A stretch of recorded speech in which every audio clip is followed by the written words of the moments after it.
Hello everyone! Welcome ulit dito sa aking channel at alam nyo ba, may bagong loan app na naman na kung saan magpapahiram daw sa atin hanggang 70,000 pesos at meron itong halos nasa 6 months, 5 to 6 months na loan terms at 0.06% nga lang daw yung interest.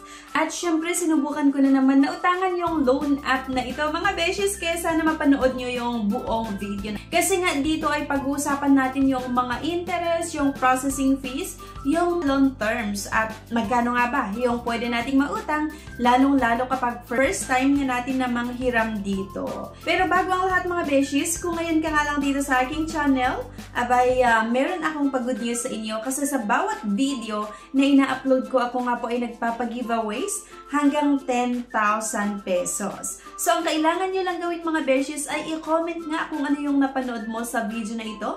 At ako ay mamimili via YouTube comment picker kung sino yung ating mabibigyan sa ating pa-cash giveaways.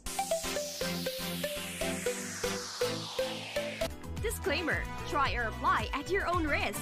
Here nga, World Peso itong pag-uusapan natin, yung pambungad ng loan app na ito, na kung saan hanggang 70,000 pesos yung pwedeng mahiram, merong 180 days or 5 to 6 months na loan terms. Napakadali nga daw mag-apply dito kasi sasagutan nga lang natin yung mga basic information. So ito na nga, kailangan syempre natin na makapaglagay ulit syempre ng ating valid mobile number at once na naklik na natin yung may nakalagay na get code, meron nga po tayong matatanggap na one-time password na kailangan lang din natin na ma-input nga dito. Make sure nga lang daw na basahin natin yung mga privacy agreement, yung mga privacy policy, diba? Pero kasi sa akin, tamad na akong magbasa kasi alam mo yung tipong sa dinami-dami ng mga nasubukan kong utangan, parang walang kwenta yung mga nakalagay sa mga privacy agreement or yung mga privacy policy. So, medyo matagal yung pag-send nila dito ng one-time password or OTP. So, medyo nakakabagot mag-apply. Halos tapos na yung 1 minuto. Abay, wala pa rin dumarating na one-time password or OTP. Disclaimer lang, hindi ako binayaran nga ng iba't ibang mga loan apps sa paggawa ko ng iba't ibang mga videos or pagre-review. Pag-login ko, ganun pa rin, 70,000 pa rin daw yung pwedeng mahiram. At ito yung mga kailangang sagutan, yung identity authentication, personal information, work information. Kailangan natin makapag-upload ng isang valid government ID. Alam nyo ba, pagka-upload ko ng isang valid government ID, ay agad-agad nakita nila or na detect na nila yung mga information ko like yung kompletong pangalan, yung ID number at birth date na nakalagay nga doon sa aking ID. Confirm information lang kung tama lahat yung mga nakalagay na name, yung ID number at yung date of birth. So, same lang din naman talaga ito sa ibang mga loan app na mag-upload ng isang valid government ID, sagutan yung mga basic information, kailangan maglagay ng valid government ID at ilalagay nyo kung saan nyo gustong matanggap yung loan proceeds, pwedeng via e-wallets or via bank. So, ganun lang din yung process ng loan app na ito. So, next nga, itong personal information. So, ilalagay daw dito yung education, yung marital status, yung email, and then yung gender. Okay, so single, married, or divorce. Ito yung mga kailangan yung pagdaanan or kailangan yung sagutan kapag nagbabalak kayo na umutang sa loan app na ito. Pero kagaya nung sinasabi ko na please lang, bago nyo pa i-download, sana panoorin nyo yung buong video. At actually, pagdating sa mga loan app, medyo X talaga yung mga ganito sa akin. Pero minsan, hindi rin kasi talaga may iwasan yung tipong naghahanap tayo ng mga mauutangan kapag kailangan natin ng extra cash, lalong-lalo kapag nag-try ka or nag-try tayo na manghiram sa ating mga kakilala, sa ating mga kapamilya, and then wala silang maipahiram sa atin. So, minsan, wala tayong ibang takbuhan, kundi itong mga iba't ibang mga loan app. Kaya lang, hindi rin kasi talaga maganda yung umutang sa iba't ibang mga pautangan online nga dahil sa nagsisitaas ang interest, yung mga processing fees, yung mga loan terms nga ay napaka-short lang or short term lang at mababa din naman yung pinapautang lalong-lalo kapag first time natin nga namang hiram.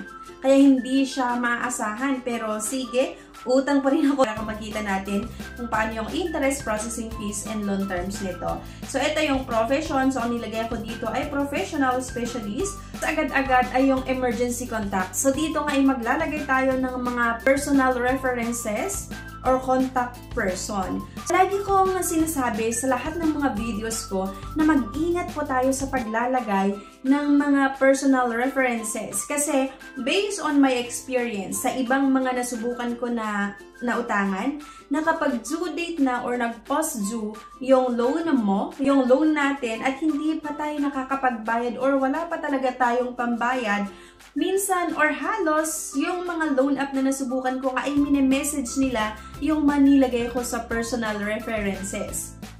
At minsan pa nga, kahit hindi ko nilagay sa personal references, nami-message nila. Kaya mag-ingat po tayo talaga sa paglalagay ng mga personal references or pag-a-apply sa iba't ibang mga loan app. So, hindi ko naman sinasabi na itong loan, yung talagang nagme-message sa mga personal references kapag due date or nag-post due yung loan application. Pero kasi halos nga, yung mga may matataas na interest, napaka-short term lang, at yung mga malalaki, yung mga charges or matataas yung mga charges, ay ganun talaga yung way nila sa paniningil. So, para iwas mapahiya, diba, pa rin sa ating mga kakilala, make sure lang din na yung ilalagay mo na personal references, talagang kakilala mo naman or nasabihan mo na ginamit nyo yung number nila or nilagay nyo siya as personal references. After ng personal references, merong part na kung saan ilalagay mo kung saan mo daw gustong matanggap yung loan proceeds. Pwede via GCash or via e-wallets or via bank. So sa akin, e-wallets nga sa GCash.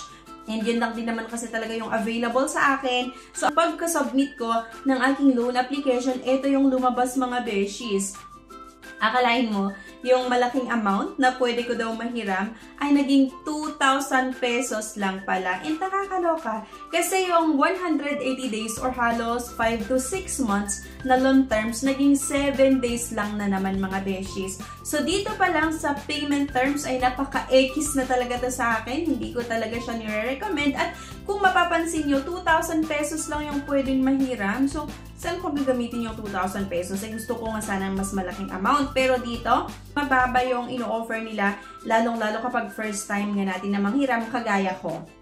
So, ang hindi pa maganda dito mga beshies, 2,000 pesos nga lang yung naaprubahan. Hindi ko nga matatanggap ng buo yung 2,000 pesos kasi meron itong ikakaltas na processing fee na 667. So, akalain mo yung mga beshies, napakalaki itong processing fees. Total interest fee, 13 pesos. At may risk control service fee pa na 120 pesos. Kaya nga hindi ko nire-recommend yung loan app na ito kasi 2,000 pesos nga lang yung naaprubahan. Then na napaka-short term lang, 7 days, kailangan mabayaran nga yung inutang. And ito na nga, 2,000 pesos nga lang yung naaprubahan din. Bali, hindi nga ito matatanggap ng buo kasi meron itong ikakaltas na processing fee, 667, total interest fee, 13 pesos, risk control service fee, 120 pesos. Kaya ang matatanggap ko lang ay 1,200 pesos lang. And the payment due date, so sa April 27, 2025, nag-apply ako ng April 21. So nakakaloka diba? Yung tipong ka-apply ko lang ng April 21, kailangan kong magbayad agad sa April 27. So actually, hindi pa talaga 7 days yung in-offer na loan terms, kundi 6 days lang. Kasi April 21, 22, 23, 24, 25, 26, 27. Ang ginawa kasi ng loan app na ito ay sinama nila yung day kung kailan na-aprobahan yung loan ko. So, parang 21, 22, 23, 24, 25, 26, 27. Kaya naging 7 days. Pero kung tutuusin, 6 days lang talaga, diba? So, 21, 22, 23, 24, 25, 26, 27. So, 6 days lang talaga. Kaya naman, itong loan app na ito ay hindi na naman maaasahan. Hindi magandang utangan kasi instead na makatulong sa atin ay mas lalo pa tayong ilulubog sa utang dahil nga sa matataas na charges at dahil napaka short term lang. At dito nga, kapag first time na loan or first time umutang, 2,000 pesos lang talaga yung pinapahiram nila. Kaya isang ekis naman sa akin yung loan app na ito, hindi magandang utangan, hindi magandang i-recommend. Pero syempre, nasa sa inyo pa rin nga yung desisyon kung uutang pa ba kayo or hindi. So ano sa tingin nyo? Okay ba utangan ito or hindi? Sana i-comment nyo po kung ano yung mga kuro-kuro nyo at kung may experience kayo sa loan app na ito, maaring sa collector nila or maaaring nag-post due yung loan application nyo or due date nyo na, then nakatanggap kayo or ano yung na-experience nyo sa collector nila. Okay? So, yan lang. Anyway, thank you for watching. Please don't forget to click the subscribe button. Sana i-like nyo din po yung video at huwag niyong kalimutan na i-share. Thank you guys at see you sa aking next vlog. Bye!